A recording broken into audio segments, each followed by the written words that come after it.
Hai teman-teman, saya ingin bercerita kisah Putri Tangguh, itulah judulnya.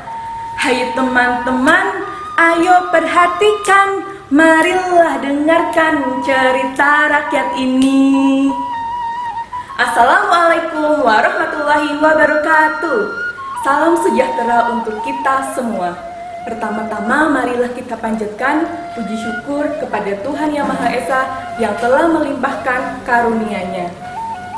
Kepada Bapak Ibu beserta seluruh jajaran di Dinas Kabupaten Banyumas yang saya hormati, Bapak Ibu guru yang saya hormati, siswa-siswi yang saya sayangi, dan penonton setia channel YouTube Lentera Edukasi Banyumas yang berbahagia. Perkenalkan, nama saya Mahanani Retnani Tias SPD dari SDUMP Korwilcam Dindik Kembaran. Hari ini saya akan menyampaikan sebuah cerita rakyat dari Provinsi Jambi. Sudah siap? Selamat menyaksikan kisah Putri Tangguh. Dahulu kala hiduplah seorang perempuan bernama Putri Tangguh. Ia tinggal bersama suami dan 7 anaknya. Putri Tangguh adalah seorang petani yang giat bekerja. Ia memiliki sawah yang ditanami padi. Anehnya, setiap selesai panen, padi di sawah itu akan muncul dengan sendirinya, lalu tumbuh dan menguning. Dipanen lagi, tumbuh lagi, begitu seterusnya. Putri Tangguh hanya memiliki sepetak sawah. Ia kecil, walaupun hanya sepetak, tetapi hasil panen dari sawah itu sangat banyak. Bahkan mampu mengisi 7 lumbung padi sampai penuh. Oh ya, lumbung adalah tempat yang digunakan untuk menyimpan padi yang sudah dipanen. Suatu hari, Putri Tangguh berkata kepada suaminya, "Suamiku, aku sudah lelah. Setiap hari harus menuai padi. Aku ingin mengurus anak-anak dan menenun kain saja di rumah." Lalu apa rencanamu? Begini, besok kita menuai padi dan 7 lumbung padi kita harus terisi sampai penuh, sehingga kita memiliki persediaan yang cukup. Baiklah, kalau begitu besok kita ajak anak-anak untuk mengangkut padi di sawah. Keesokan paginya, Putri Tangguh mengajak suami beserta seluruh anaknya. Ia pergi ke sawah dengan perasaan yang gembira. Lalu Putri Tangguh menuai padi sambil bersenandung. Na na na na na na na na na na na na na na na na na.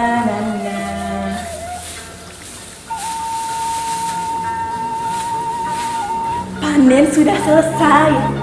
Ayo kita pulang. Sepertinya sudah cukup. Baiklah kalau begitu, ayo kita pulang. Anak-anak, ayo kita pulang untuk beristirahat di rumah. Putri Tangguh beserta keluarganya pulang ke rumah. Tiba-tiba di tengah perjalanan, Putri Tangguh jatuh terpeleset. Aduh, sakitnya. Ya ampun, Bu. Sini ku bantu bangun. Hati-hati, Bu. Semalam kan hujan deras, jadi jalannya licin seperti ini. Hah? Gara-gara hujan, jadi jalannya licin seperti ini? Padahal perjalanan ke rumah masih jauh. Bisa-bisa aku terjatuh lagi. Apa yang harus aku lakukan? Aku ambil saja padi-padiku. akan kutebarkan padi ini ke jalan supaya tidak licin lagi.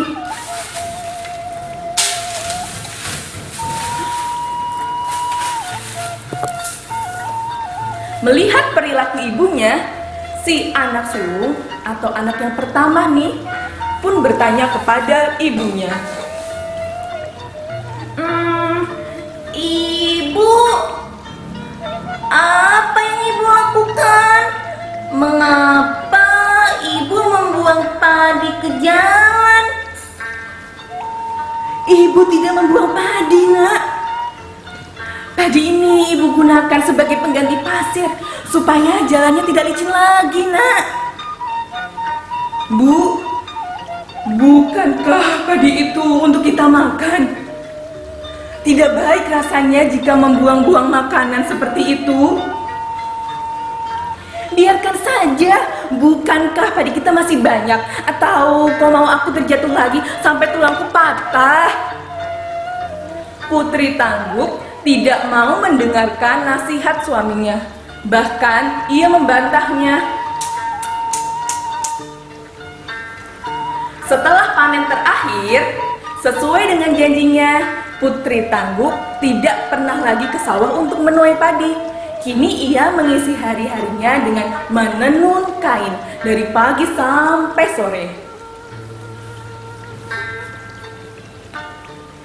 Aduh, badanku sudah pegal. Lebih baik aku tidur saja. Putri Tangguk akhirnya tertidur pulas. Pada tengah malam, si anak bungsu terbangun.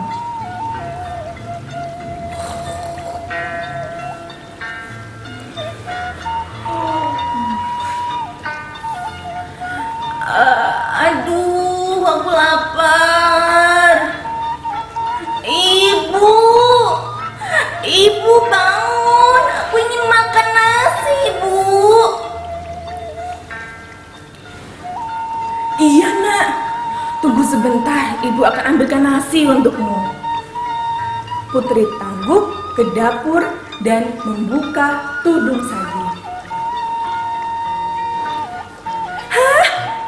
Sudah tidak ada nasi? Bukankah tadi sore masih tersisa sedikit nasi? Ibu, aku sangat lapar, Bu. Iya, nak, iya. Sabar, sabar. Ibu akan memasak nasi untukmu.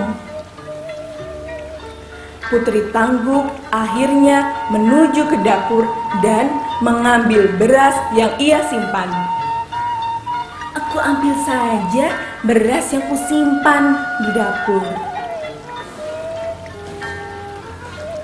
Hah? Kosong. Kemana perginya berasku itu? Aku masih ingat, masih banyak beras yang kusimpan di sini.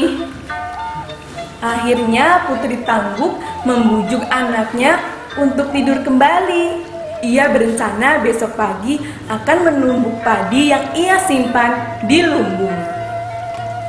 Keesokan harinya, Putri Tangguk meminta bantuan kepada suaminya untuk mengambil padi di lumbung. Akan kubuka lumbung yang pertama. Hah? Tidak ada padi. Selanjutnya akan kubuka lumbung yang kedua. Hah? Kosong. Istriku cepat kemari. Ada apa, suamiku?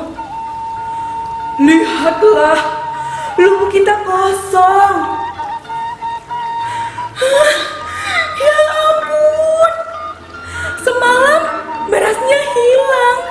Sekarang padi pun hilang. Aku tidak bisa makan nasi. Bagaimana ini? Suami Putri Tangguk pun berkata, "Sudahlah, Bu. Tenang saja.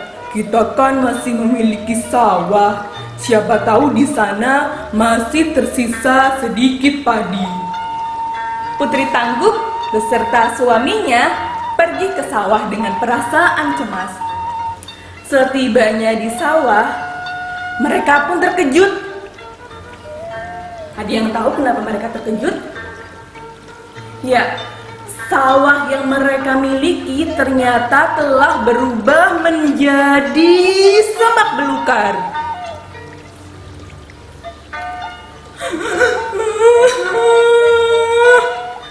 Beras hilang, padi pun hilang. Apa yang terjadi? Bu, tenang. Mungkin ini sudah menjadi takdir kita. Ayo kita pulang, Bu. Tidak, aku tidak mau pulang. Aku akan menunggu di sini sampai padinya tumbuh. Putri Tangguk akhirnya menunggu di sawah hingga ia tertidur pulas. Di dalam mimpinya, Putri Tangguk didatangi segerombolan padi.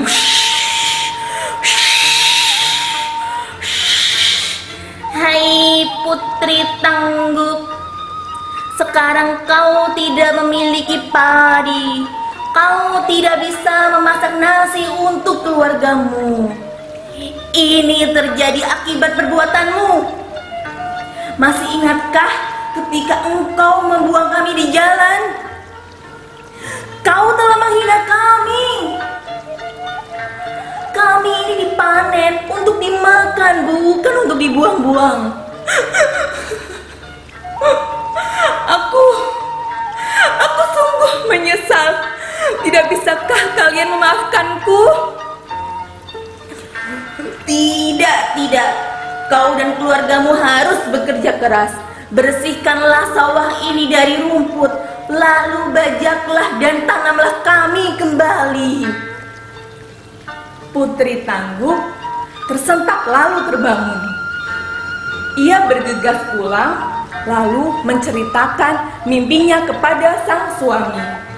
Keesokan harinya, Putri Tangguk beserta keluarganya membersihkan sawah dari rumput, menanam padi kembali. Putri Tangguk merawat padi-padinya dengan baik hingga siap dipanen. Putri Tangguk juga berjanji tidak akan menyia-nyiakan padi satu butir pun. Nah teman-teman, demikian kisah Putri Tangguk. Ayo, ada yang tahu apa pesan moralnya? Ya, sebagai manusia yang baik, kita harus menghargai makanan, tidak boleh mubazir. Artinya tidak boleh menyia-nyiakan atau membuang makanan. Hai teman-teman, itulah kisahnya. Ambillah hikmahnya biar tidak menyesal. Sekian kisah Putri Tangguk. Semoga teman-teman terhibur ya. Terima kasih kepada Dinas Pendidikan Kabupaten Banyumas yang telah menyelenggarakan Lomba Mendongeng Cerita Rakyat Nusantara. Jangan lupa tetap saksikan video bermanfaat lainnya di channel YouTube Lentera Edukasi Banyumas. Salam literasi. Wassalamualaikum warahmatullahi wabarakatuh.